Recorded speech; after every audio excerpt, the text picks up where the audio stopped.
तो ये कहानी शुरू होती है हैना नामी एक लड़की को दिखाते हुए। हैना अपने डैड के साथ वीरान बर्फानी जंगलों में रहती है। दुनिया से इतना दूर होने के बावजूद भी उसे सब कुछ आता है। उसके डैड एरिक ने उसे 6 अलग अलग तरह की लैंग्वेजेस सिखाई है। कराटे और hand to hand combat fighting में तो कोई उसे हरा ही नहीं सकता। निशाना चाहे वो तीर से लगाए या गन से, वो कभी अपना निशाना नहीं चूकती। और इस सब की ट्रेनिंग पिछले 13 सालों से एरिक उसे दे रहा है। एरिक को ये सब चीजें इसलिए आती थी क्योंकि वो एक CIA एजेंट था। और फिर एक दिन उसे कंपनी का एक राज पता चल गया। ऐसे वो कंपनी के लिए खतरा बन गया। CIA के लोग उसे मारना चाहते थे, लेकिन वो खुद की और अपनी बेटी की जान बचाकर यहाँ दुनिया से बहुत दूर आ गया। रात में जब एरिक हैना को म्यूजिक के बारे में पढ़ा रहा था, तो तब हैना उसे कहती है कि मैं उसे खुद अपने कानों से सुनना चाहती हूँ, मैं बाहर दुनिया में जाना चाहती हूँ। जिसके जवाब में एरिक कहता है, तुम जानती हो ना कि बाहर की दुनिया तुम्हारे लिए सेफ नहीं। हैना कहती है, नहीं डैड, मुझे नहीं लगता। मुझे लगता है कि मैं दुनिया में जाने के लिए तैयार हूँ। मैं अब हर मुश्किल का सामना करने के लिए तैयार हूँ। उसकी ये बात कहते ही एरिक एक गड्ढा खोलकर एक डिवाइस उसके सामने लेके आता है। वो इस डिवाइस को हैना के सामने रखता है और कहता है, इस स्विच को दबाते ही CIA को हमारी लोकेशन का पता चल जाएगा, लेकिन इस स्विच को सोच समझ कर दबाना। इसको दबाने के बाद तुम्हारे पास पीछे आने के सभी रास्ते बंद हो जाएंगे और उस टाइम पर तुम्हें हर हाल में CIA की एजेंट मरीसा को मारना होगा, जो तुम्हें और मुझे मारना चाहती है। एरिक की सारी बातें करते हुए ही हैना बगैर डरे उस स्विच को दबा देती है। CIA को फौरन उनकी लोकेशन का पता चल जाता है और अब CIA की एजेंट मरीसा एक मीटिंग बुलाती है। वो मीटिंग में सबको बताती है कि एरिक का पता चल चुका है। एरिक एक बहुत ही अच्छा और काबिल CIA एजेंट था। उसे पकड़ना बहुत ज्यादा जरूरी है क्योंकि उसके पास कंपनी के सीक्रेट्स हैं। दिखाया जाता है कि एक फोर्स को एरिक के घर एरिक को पकड़ने के लिए भेज दिया जाता है। जबकि यही हम एरिक को देखते हैं, जो हैना से कह रहा था कि जैसा मैं कहूँ तुम्हें वैसा ही करना है। अब हम मर्लिन में मिलेंगे और तुम भी मर्लिन आओगी। ये कहते ही वो तो यहाँ से जा चुका था, लेकिन अब चारों तरफ से हैना के घर को पुलिस ने घेर लिया था। जैसे ही 2 पुलिस वाले अंदर आते हैं, हैना एक ही मिनट में दोनों को वहाँ पर मार गिराती है। लेकिन फिर बाकी फोर्स हैना को पकड़कर CIA के हेडक्वार्टर्स ले आती है। यहाँ पर सबसे पहले एक ऑफिसर उसे इंटेरोगेट करने के लिए आता है, जिससे वो बात नहीं करती और कहती है कि मैं सिर्फ मरीसा से बात करूंगी। ये सुनते ही अब एक और लड़की इस रूम के अंदर आई थी। तकरीबन वो मरीसा जैसे ही दिख रही थी, जो हैना से कहती है, बोलो मैं ही मरीसा हूँ। अब हैना इस एजेंट से काफी सारे सवाल करती है, ये कंफर्म करने के लिए कि वो एजेंट मरीसा है भी या नहीं। ये एजेंट हैना के सभी सवालों के सही जवाब दे रही थी, क्योंकि उसके माइक्रोफोन्स के जरिए मरीसा उसे सारे सवालों के जवाब दे रही थी। जैसे ही हैना को ये बात कंफर्म हो जाती है कि वो मरीसा ही है, तो वो उससे गले लग के रोने लग जाती है। ऐसे में बाहर जो एजेंट्स थे हैना पर नजर रखे हुए, उन्हें खतरा महसूस होता है और वो लोग हैना को बेहोश करने के लिए एक इंजेक्शन लेकर अंदर पड़ते हैं। जैसे ही वो अंदर आते हैं, हैना बड़ी ही आसानी से उन दोनों एजेंट से लड़ते हुए उन्हें गिरा देती है। उसे गन लेते ही वो सबसे पहले मरीसा बनी हुई एजेंट का मर्डर करती है और फिर बाकी दोनों एजेंट्स का मर्डर करते ही वो यहाँ के सिक्योरिटी कैमरास भी शूट करके तोड़ देती है। जिसके बाद वो यहाँ से भाग चुकी थी। मरीसा, जो दूसरे चैम्बर में बैठी ये सब कुछ देख रही थी, वो बहुत ज्यादा शॉक थी। यहाँ CIA के लैब में हैना का ब्लड टेस्ट भी हो रहा था और उसके DNA में इन लोगों को कुछ एबनॉर्मल मिलता है। वे इस रिपोर्ट को देख रहे थे कि हैना लैब के अंदर भी आती है और अपनी मेडिकल रिपोर्ट लेकर यहाँ से भाग जाती है। इस टाइम पर बहुत से एजेंट्स उसे पकड़ने के लिए आते हैं, लेकिन वो सभी को चकमा देके टनल्स के जरिए यहाँ से निकलने में कामयाब रहती है। टनल की दूसरी ओपनिंग एक सहरा में थी। इसी वक्त पर हैना के ऊपर से कुछ गाड़ियां गुजरती हैं, जिनके साथ लटकते हुए वो काफी दूर पहुंच जाती है और यहाँ पर उसे मिलते हैं 2 बहन भाई, जिसमें से बहन का नाम है सोफी। सोफी उसे लिफ्ट देने की ऑफर करती है, लेकिन हैना को यहाँ अकेले चलना ही ज्यादा बेहतर लग रहा है। सीन कट होकर हमें मरीसा को दिखाया जाता है, जो अपने लॉकर से एरिक की फाइल निकाल कर चला रही थी। आखिर उसकी एरिक और हैना से क्या दुश्मनी है, ये जानने के लिए स्टोरी फ्लैशबैक में जाती है, जहाँ दिखाया जाता है कि मरीसा ने एरिक की गाड़ी पे हमला कर दिया है। इस वक्त एरिक की गाड़ी में हैना की मॉम और हैना भी थी। मरीसा के किए हुए हमले की वजह से हैना की मॉम मर जाती है और एरिक हैना को लेकर वहाँ से जंगलों में भाग जाता है और तभी से मरीसा उसे ढूंढ रही थी। दूसरी तरफ दिखाया जाता है कि हैना चलते चलते एक करीबी गांव तक पहुंची है, जहाँ वो दिखती है कि काफी लोग कपड़े धो रहे हैं। इन्हीं में से कुछ लोगों के कपड़े चुराकर वो वहाँ एक होटल में जाती है। हैना के पास इस टाइम पैसे नहीं थे। वो होटल मालिक से मदद करने को कहते हुए उससे एक फ्री में रूम मांगती है। इस होटल का मालिक तो एक अंग्रेज को अरबी में बात करते हुए देखकर ही इम्प्रेस हो चुका था। वो उसे रहने के लिए कमरा दे देता है। रात में इसी होटल के अंदर उसे सूफी भी मिलती है। वो उसे अपने साथ डिनर पे इनवाइट कर लेती है और ये लोग यहाँ बहुत बातें करते हैं। सुबह होने पर सूफी की फैमिली अपने घर के लिए वापस चली जाती है और उन्हीं की गाड़ी में छुपकर हैना भी उनके पीछे निकल जाती है, जबकि पीछे से CIA एजेंट होटल के मालिक को पकड़ लेते हैं हैना का पता चलाने के लिए। और CCTV कैमरास को चेक करने पे पता चलता है कि हैना सूफिया की फैमिली की गाड़ी में बैठकर भाग चुकी है, जिसके बाद CIA एजेंट्स इस बूढ़े आदमी को मार देते हैं। यह दिखाया जाता है कि एरिक भी पानी के रास्ते से शहर पहुंच चुका था, जिसे सबसे पहले 2 पुलिस ऑफिसर्स देख लेते हैं। इससे पहले कि वो उसे मार देते, एरिक खुद ही उनको मारकर पानी में गिरा देता है और इस चीज की खबर मेरिसा को भी हो जाती है। दूसरी तरफ हम हैना को सूफिया की गाड़ी में देख रहे हैं, जो उनकी फैमिली को एंजॉय करता देखकर खुश हो रही थी। इस टाइम पर सूफिया को छोटा भाई उसे देख लेता है, लेकिन वो किसी को हैना के बारे में कुछ नहीं बताता। ये लोग जब रास्ते में एक दूसरे होटल पर रुकते हैं तो तब सूफिया भी हैना को अपने साथ देख लेती है और वो इस मरतबा हैना को भागने या छुपने के बजाय अपने साथ रुकने को कहती है।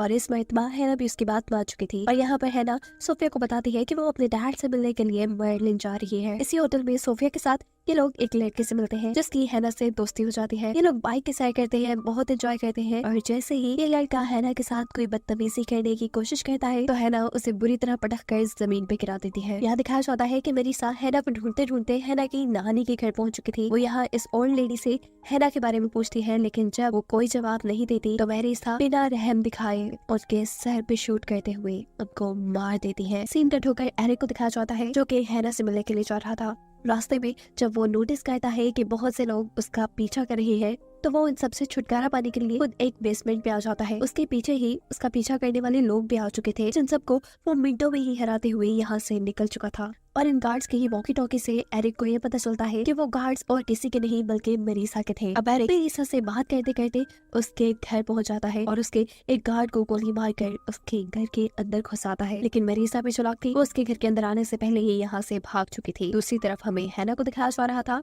जो सोफिया के साथ वैन में बैठी हुई थी।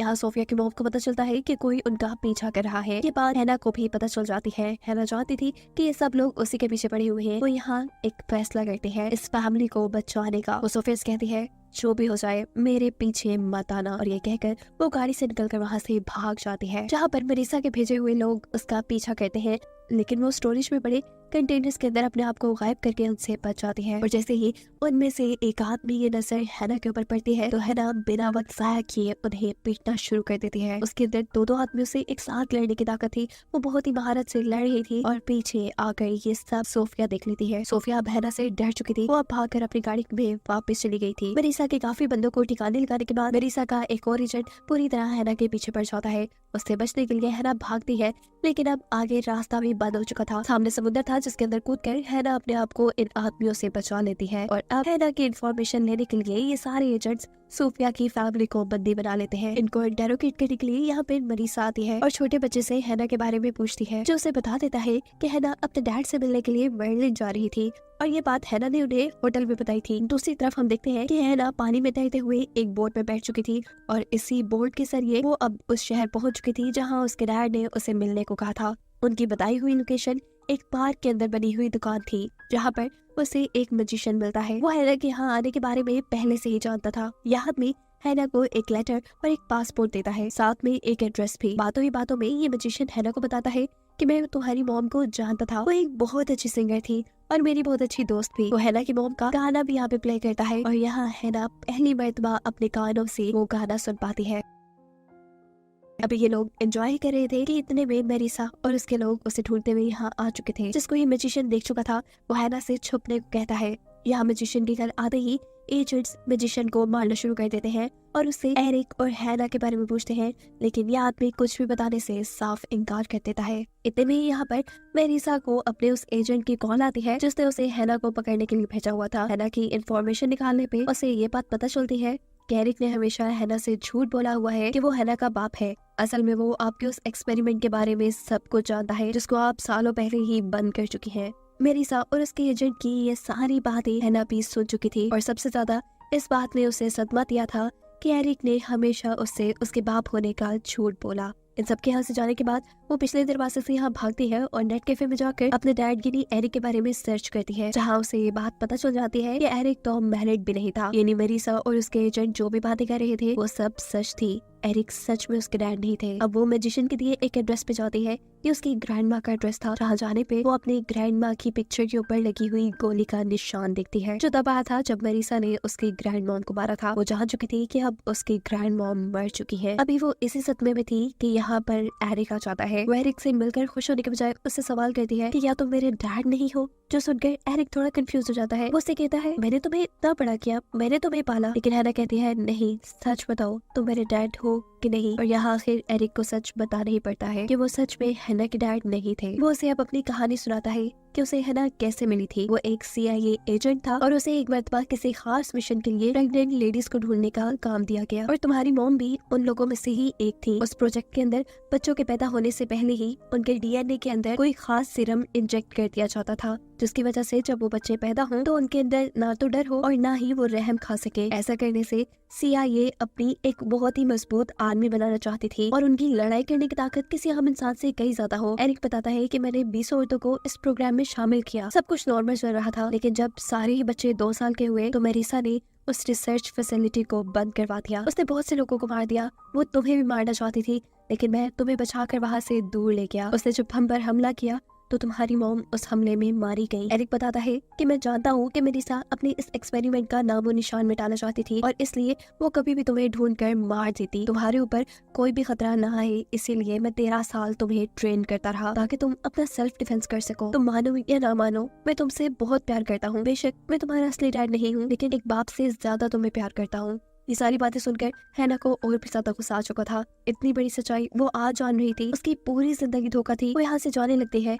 एरिक जब उसे रोकने की कोशिश करता है तो वो एरिक की ही सिखाई हुई लड़ाई उसी के साथ लड़कर उसी को हरा कर यहाँ से भाग जाती है। देखते ही देखते यहाँ पर मेरिसा भी आ जाती है। उनकी गाड़ियाँ देखकर एरिक मेरिसा को यहाँ से भागने को कहता है और खुद मेरिसा के लोगों का ध्यान भटकाने की कोशिश करता है। यहाँ पर मेरिसा के एजेंट एरिक को दोनों तरफ से घेर लेते हैं। एरिक यहाँ दोनों से अच्छा लड़ता है और दोनों को ही हरा देता है। इससे पहले कि वो उन दोनों को मार देता, पीछे से मेरिसा गोली चलाकर उसे ही मार देती है। दिखाया जाता है कि हैना अब उसी मैजिशियन के घर गई थी जहाँ उसे एरिक ने पहली मर्तबा आने को बोला था, लेकिन यहाँ ये मैजिशियन भी मर चुका था। पीछे पीछे मेरिसा भी उसे ढूंढते हुए पहुंच चुकी थी। हैना के पास इस वक्त मेरिसा से लड़ने के लिए कोई हथियार नहीं था। वो अब मैजिशियन की बॉडी से वो हथियार निकालती है जिसके जरिए उसे मारा गया था। वो यहाँ से भागने की जब कोशिश कर रही थी तो सामने से बंदूक लिए मेरिसा आ चुकी थी, जहाँ वो हैना से कहती है कि मैं तुम्हारी मदद करना चाहती हूँ। हैना जवाब में कहती है नहीं, मुझे किसी की मदद नहीं चाहिए, सब खत्म हो चुका है, मैं अब किसी को कुछ नहीं करना चाहती, तुम भी मेरे रास्ते से हट जाओ। इससे पहले कि ये दोनों ही यहाँ से चले जाते, ये दोनों एक दूसरे के ऊपर हमला करती है, जहाँ मेरिसा तीर लगने से जख्मी हो जाती है और हैना के पेट में गोली लगती है। लेकिन जैसा हमें पहले पता है कि उसके DNA में कोई एक्स्ट्रा पावर थी, वो इस गोली लगने के बावजूद भी उठ चुकी थी। वो इस वक्त मेरिसा का पीछा करती है, जहाँ जख्मी मेरिसा अपने आप को हैना से बचाने वाली थी। यहाँ से भागने की कोशिशों में गलती से मेरीना का पाँव स्लिप होता है और वो वापस नीचे गिर जाती है। उसके हाथ में पकड़ी हुई गन भी छूट चुकी थी, जो अब हैना के हाथ लग चुकी थी। हैना उस बंदूक को उठाती है और अब मेरिसा को ही मार डालती है। उसने अपनी जिंदगी के सबसे बड़े खतरे को मार डाला था और अब वो आजाद थी। लेकिन दुख इस बात का था कि जिसे उसने इन खतरों से लड़ने के लिए तैयार किया, हैना अब उसे भी खो चुकी थी। यानी वो अपने डैड एरिक को खो चुकी थी, जिसका उसे दुख भी था। वो अब अकेली रहने वाली थी और इस सब के साथ ये कहानी यहाँ खत्म हो जाती है।